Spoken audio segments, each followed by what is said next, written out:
Les juridictions. Nous allons maintenant voir quelles sont les juridictions qui vont être compétentes en matière de litige dans le cadre du droit du travail. Il y en a plusieurs. Tout d'abord, par exemple, s'il s'agit d'un litige entre un salarié et son employeur, ce sera le Conseil des prud'hommes qui sera compétent. S'il s'agit d'un litige entre associés d'une même société, ce sera le tribunal de commerce. Comme vous l'avez compris, le Conseil des prud'hommes est le tribunal par excellence. C'est le plus important en termes de quantité de litiges qu'il peut y avoir dans le cadre du droit du travail. Le Conseil du prud'homme, c'est une juridiction spécialisée qui est composée non pas de juges de carrière, mais de juges de conseillers prud'homaux, comme on les appelle, qui sont des juges occasionnels. Chaque conseil des prud'hommes va avoir donc des conseillers prud'homaux salariés et des conseillers prud'homaux employeurs. Il existe plus de 270 conseils des prud'hommes en France. C'est le lieu de l'entreprise, donc le lieu où le salarié travaille, qui sera compétent, qui déterminera le conseil des prud'hommes compétent dans le cadre du litige. Comment se passe la procédure prud'homale? Elle va se diviser en deux phases. Il y a toujours deux phases. Puisque le Conseil des prud'hommes a une double mission. Tout d'abord, il a une mission de conciliation. Il y a toujours une phase de conciliation. C'est une obligation. C'est d'ailleurs, à ma connaissance, le seul et unique tribunal qui a cette phase de conciliation systématique. Et en cas d'échec de la phase de conciliation, il y a ensuite une mission de jugement. Donc une première mission de conciliation, une deuxième mission de jugement. Comment ça se passe concrètement? Le greffier va d'abord convoquer les deux parties en audience de conciliation, le but étant de concilier les parties au mieux. Toute nouvelle affaire va être portée devant le bureau de conciliation qui sera composé de deux juges. Un conseiller prud'homal salarié, un conseiller prud'homal employeur. Tout le temps.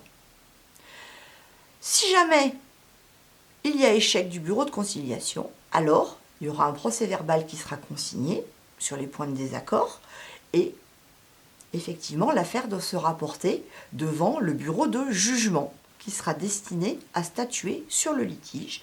Il sera composé d'au moins 2 conseillers prud'homaux salariés, 2 conseillers prud'homaux employeurs, donc 4 conseillers prud'homaux en tout. Maintenant, que va-t-il se passer si le jugement n'a pas satisfait l'une ou l'autre des parties? Il y a bien évidemment des voies de recours. Première voie de recours, la cour d'appel. Attention, pour ce faire, il faut que la valeur du litige dépasse 4 000 € ou que la valeur du litige ne soit pas monétisable. Si jamais la valeur du litige est inférieure à 4 000 €, alors on va dire que le jugement a été rendu en premier et dernier ressort. Ça veut dire qu'il n'y aura pas de possibilité d'appel. Par contre, il y a toujours possibilité de former un pourvoi en cassation. Si l'enjeu est supérieur à 4 000 €, dans ces cas-là, le jugement est rendu en premier ressort et il peut faire l'objet d'un appel. Donc la cour d'appel va effectivement émettre un jugement qui va soit confirmer, soit infirmer le jugement en premier ressort. Et que se passe-t-il si on n'est pas satisfait du jugement rendu en cour d'appel ou si le jugement était rendu en premier et dernier ressort? Dans ces cas-là, on va pouvoir se pourvoir en cassation. La Cour de cassation, effectivement, on va pouvoir se pourvoir en cassation dès l'instant où on n'aura pas été satisfait d'un jugement.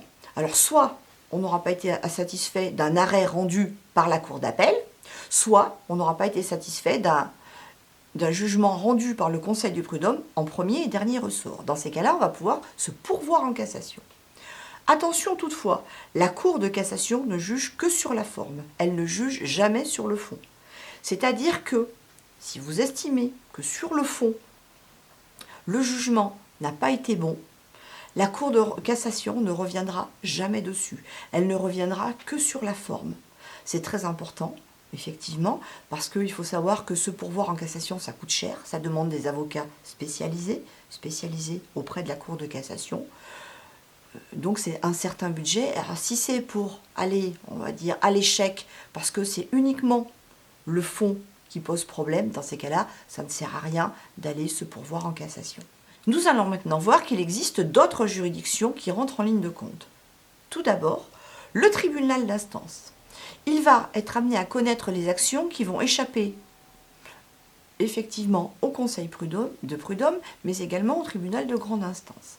Par exemple, les litiges qui opposent Pôle emploi aux demandeurs d'emploi, ou encore l'URSSAF aux entreprises, par exemple. Mais attention, uniquement quand le montant ne dépasse pas 10 000 euros. Effectivement, il se voit aussi attribuer, par exemple, le contentieux de la désignation des délégués syndicaux. Par exemple, la désignation ou la révocation d'un délégué syndical. Ou encore l'électorat, l'éligibilité et la régularité d'un scrutin, si on estime qu'il n'a pas été fait dans les règles de l'art.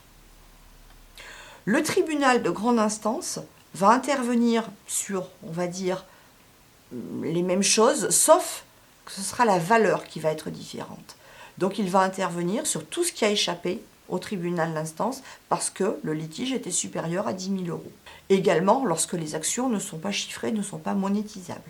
C'est également le tribunal de grande instance qui va être amené à régler les litiges collectifs. Je vous laisse regarder les exemples ci-dessous. Le tribunal de commerce, il n'a pas de compétences en matière de droit du travail, pas de compétences générales en matière de droit du travail. Par contre, il peut intervenir sur certains textes spécialisés. Par exemple, il peut être saisi par un CSE pour une demande de récusation, par exemple, d'un commissaire aux comptes. Ou encore la désignation de l'expert en gestion. Donc cela reste quand même des actions particulièrement ciblées et on va dire plutôt rarissimes. Enfin, nous allons parler des juridictions pénales. Alors le pénal rentre rarement en ligne de compte dans le droit du travail, toutefois il y a quelques infractions qui vont intéresser les juridictions pénales. Par exemple, le tribunal de police, il peut intervenir. Il peut intervenir sur dénonciation, par exemple, de l'inspection du travail en matière de durée de travail, en matière de travail dissimulé, le travail au noir. S'il y a travail au noir, l'employeur va être effectivement amené à effectivement défendre ses droits devant le tribunal de police. En cas de délit d'entrave, c'est quoi le délit d'entrave? Le délit d'entrave, c'est le délit qui consiste à empêcher les IRP de mener à bien leur mission auprès des salariés. Ça s'appelle le délit d'entrave. Si un employeur est accusé de délit d'entrave, ça sera devant le tribunal de police, par exemple. Les juridictions administratives, elles vont intervenir lorsque l'administration est amenée à intervenir dans les relations individuelles et collectives du travail. L'administration va éditer des actes administratifs dans des domaines très variés. Par exemple, l'autorisation de licenciement des salariés protégés. Dans ces cas-là, effectivement, c'est la directe qui va donner son accord. Le contrôle des règlements intérieurs, toujours la directe, etc. Donc on pourrait dire par exemple que si un employeur n'a pas été satisfait d'une non-autorisation, par exemple de licenciement d'un salarié protégé, on pourrait très bien imaginer qu'elle va effectivement porter son désaccord devant la juridiction administrative compétente. Et voilà, nous en avons fini avec le cours sur les sources du droit. Rendez-vous tout de suite pour la partie cas pratique. Merci.